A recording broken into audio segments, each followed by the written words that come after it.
Alright. So what I want to start off with is just ask both of you individual questions in no particular order. And if you know the answer, just say it in your own words. If there's something that you're not sure of, you can also just say I don't know. So that we can move ahead of that and I can guide you to the right answer as well. So Ryan, let me start with you. What I'd like to start with the first question for you is, help me with the points of the chess pieces, the value of the chess pieces, starting with the bishop. How many points is a bishop equal to? 3. Perfect. How about the knight? 3. Perfect. How about the rook? 5. Perfect. How about the pawn? 1. Queen? 9. And does your king have any points? No. Perfect. That's great. So there's no confusion with that. Excellent. Let's go to another question. Renzo, this one is for you. Can you explain to me what is castling and how does it operate and work? Castling. What is castling? Castling is when you move your king to G1 and then your rook to F1. Right. The king and rook exchanging sides to complete a process called castling, which is done once during the game. It's possible to castle on the king side. It's possible to castle on the queen side. Perfect. In the rules of castling, there are 3 specific situations when castling is not possible. For example, the first one, the bishop on b4 gives a check to the king on e1. Am I allowed to castle in this position, Renzo? No. No. Can you suggest a way to use a pawn to block the check? Move the pawn in C2 to C3.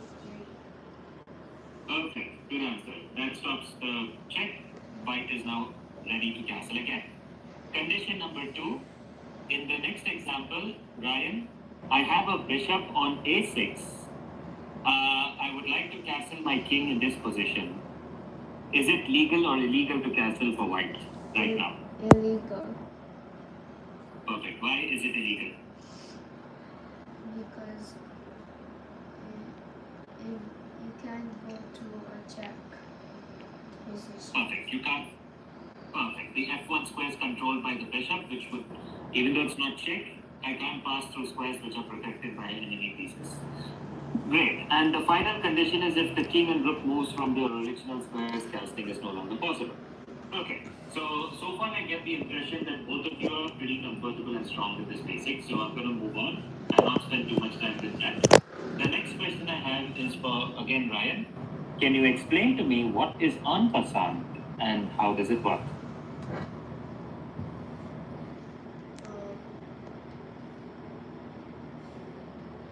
The rule of en passant.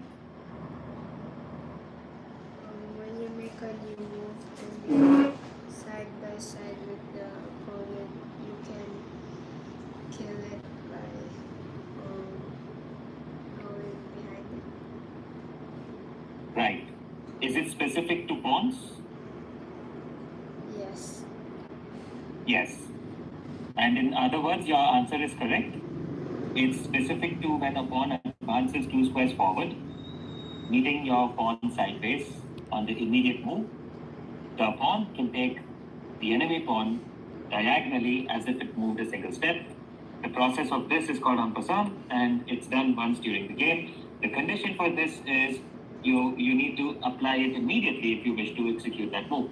If I play a different regular move and later I want to continue to en passant on the same pawn that previously moved 2 squares forward, it would be illegal.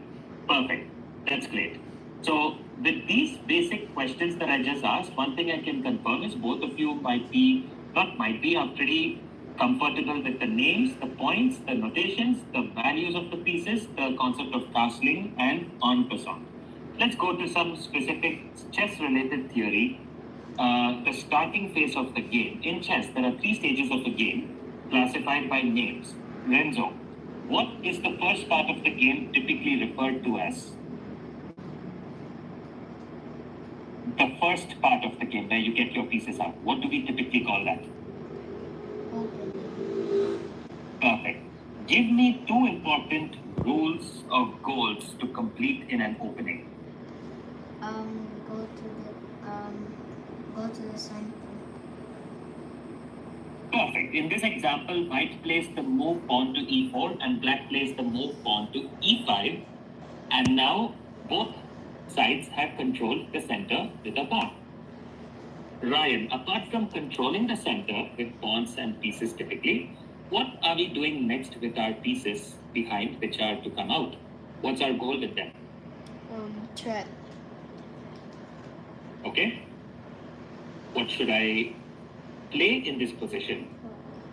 F3. Did you say knight f3? Knight F3. Yeah. The key, knight f3. The key word is develop. Develop your minor pieces.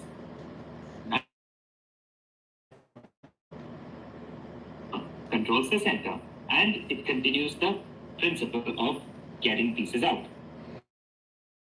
Like c6 also controlling the center. Ryan, what's a good square at bishop?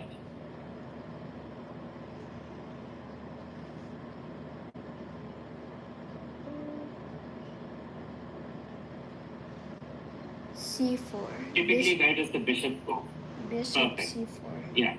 So, perfect. Bishops typically c4, b5. The other knight can come to c3 and the pawn can go 3-4. All of these have opening names as well. A bonus question, what opening name are we looking at? If you're familiar with this, what do we call this? I'm not sure. Okay, this is called the Italian game. In chess, every single sequence of moves has a name. Like for example, when e4 and e5 was played, this is called the king's pawn opening. If knight f3 and knight c6 are played, they are continuing the knight's variation of the king's pawn opening. After bishop c4, we are specifically playing the Italian variation of the opening where white is trying to put pressure on f7. If I play bishop to b5, this is called the Roy Lopez or the Spanish. If I play knight to c3, this is called the three knights variation. If I play pawn to, I think I accidentally put a button there. If I play pawn to d4, that also would have a different name in the sense that we are now looking at what we call the Scotch game. So openings are basically broken down into three things. They are broken down into principles such as control the center, develop your pieces, and of course, apart from control the center and develop your pieces, one very important part of controlling the center and developing pieces is completing something which we call king safety, castle. Castle your king as quickly as possible and complete your opening by developing the remaining minor pieces till a position looks something like this, where we have two knights out, two bishops out, two pawns out, and our king is safe. This phase is typically the starting phase of the game called the opening. Now, what is the next phase of the game typically called? Right. What do we call the next part of the game? Middle game. Perfect. And the middle game is usually the most complicated part of chess because there's a lot that goes on in it. We're not going to talk about that today because I'm just trying to basically understand your existing knowledge with what you already probably know. But middle games are all about combinations of pieces with tactics and theories. For example, we are currently going to ask what each of these things might be called. Renzo, the bishop on the same diagonal as the knight and queen. What do we typically call this as a tactic in chess? What is this called?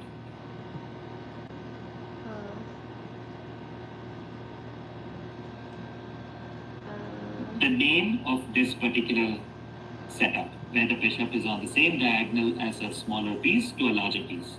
What do we call this? Not sure? Yeah, not sure. It's called a pin, P-I-N. A pin is basically when a smaller piece is in front of a larger piece. If the smaller piece moves out of the way, the larger piece gets captured. So that's one example of something that can exist in a middle game. Another example of something that could exist in a middle game is something like this, where a knight attacks two pieces at the same time. What may this be called? Fork. Correct. This is a fork. Sometimes we call it a double attack. In chess, the two most common tactical names are forks and pins. So a pin is when a smaller piece is in front of a larger piece. A fork is when two pieces are attacked at the same time. Just like that, mini games have a lot of other concepts that are going to be too much to talk about right now. But just to give you a little bit of a list, we have things like forks, pins, discovered attacks, skewers, open piles, outpost, deflection, decoy, clearance, sacrifice. All these are very specific combinations that exist.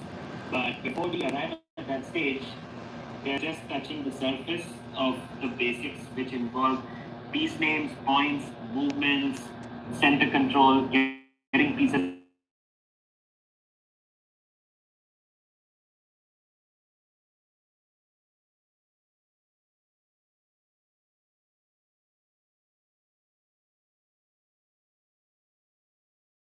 understanding the what is your rating?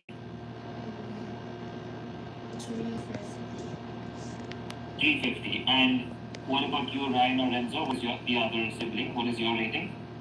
Mine is 150. Got it. Okay, perfect. That gives me enough context.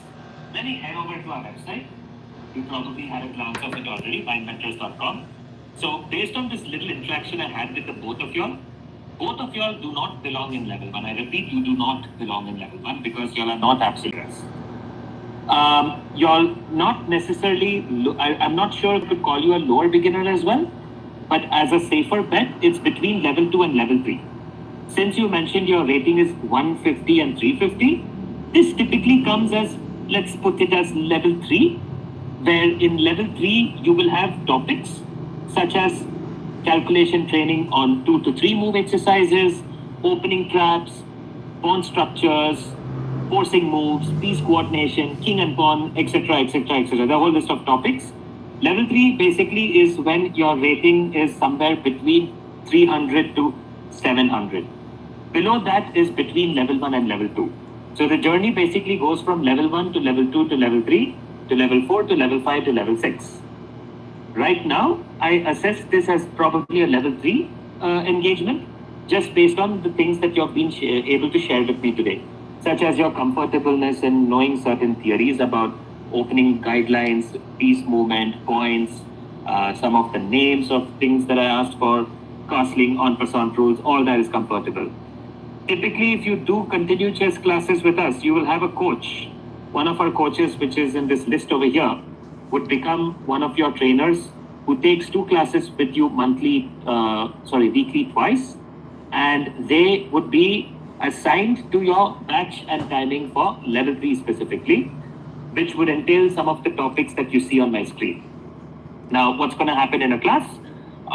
This today was not a class. This is just an interaction for me to understand a little bit about you. But in a typical chess class, you'll have concepts that involve theoretical lessons, puzzles, and games. Your coach will be guiding you through exercises and conducting practice matches as well.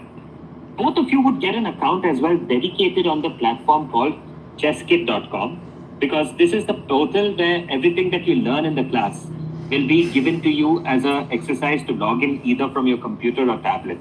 You're able to basically have a username and password to get in and complete the same topics that your coach teaches you through the lessons on the platform through chess.com and some of Leechess as well.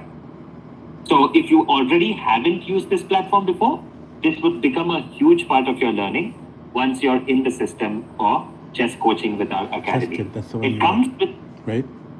Chesskit. Sorry. Do you have Chesskit already? Oh, no, I think your company sent me the link earlier, I think. Yes.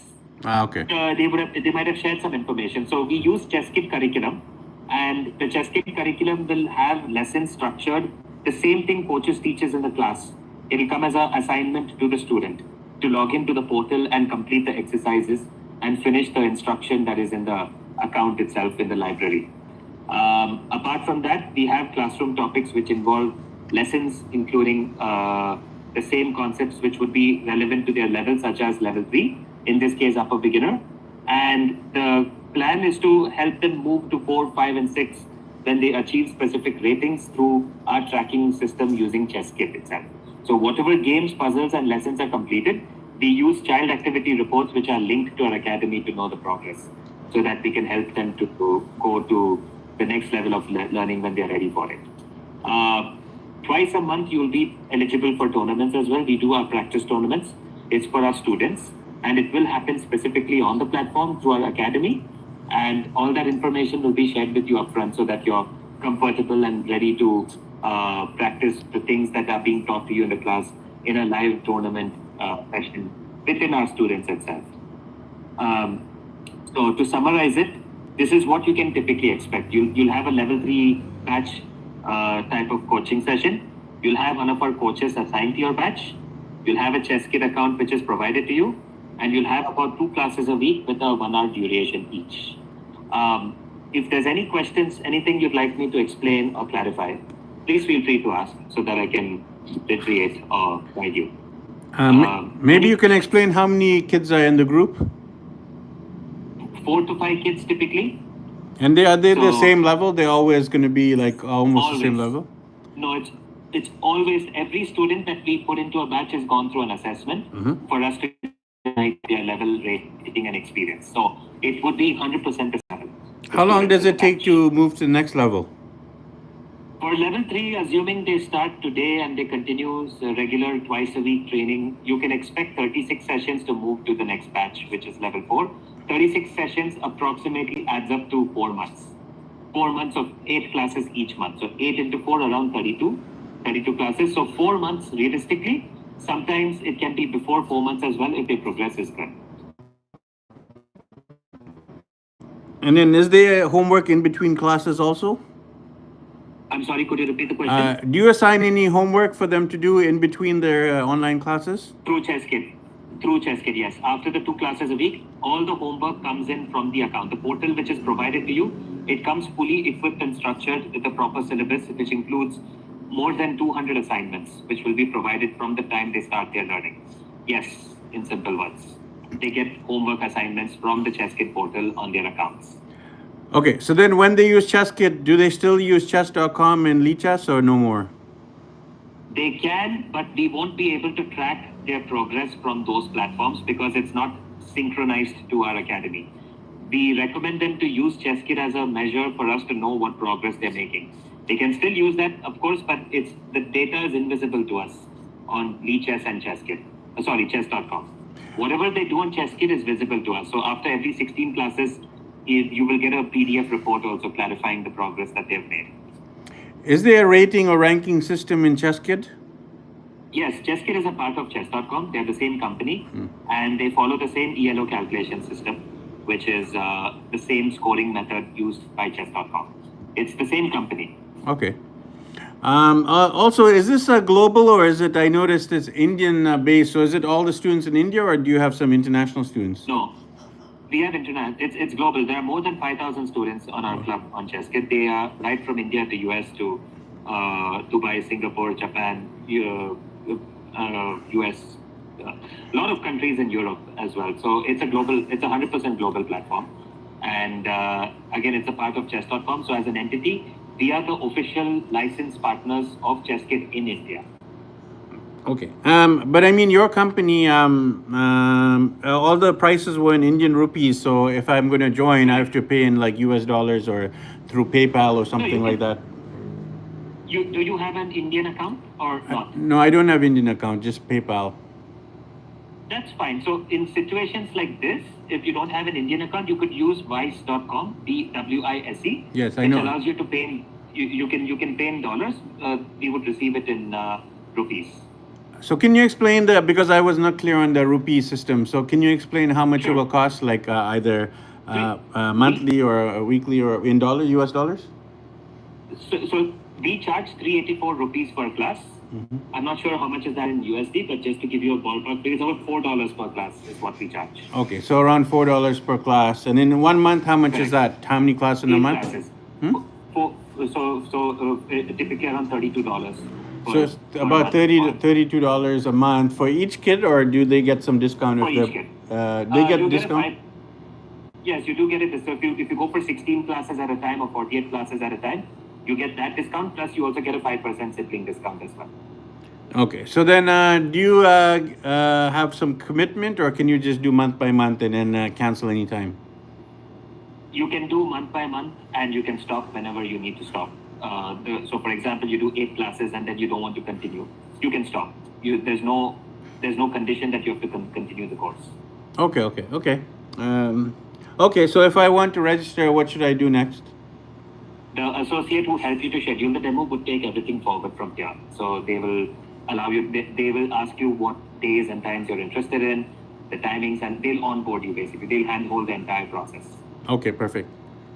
Okay, I'll talk to my kids also about how they liked it, and then I will. They'll follow up with me, I guess, on WhatsApp, right? Yes, they will. And also, don't consider this a session. This was just a small interaction between me and them for me to get a little understanding about their background in terms of basic chess knowledge. So the actual class structure would be a lot different in terms of what I was doing today in comparison to what would be the case in an actual class. So normally with the demo class, is it similar to what you did, or is the demo class different usually? It's different. This is different because I basically did not teach anything here. Okay. I just tried to understand what do they already know and how they responded to me, and how did I find their attentiveness and things like that. Okay, you know what I'd like to do? There's another demo class later tonight, right? Is there? I saw there's 2. But it would be the same. That's just another slot. So suppose I wasn't able to connect with you at this slot, they would assign you the other slot where it would be very similar.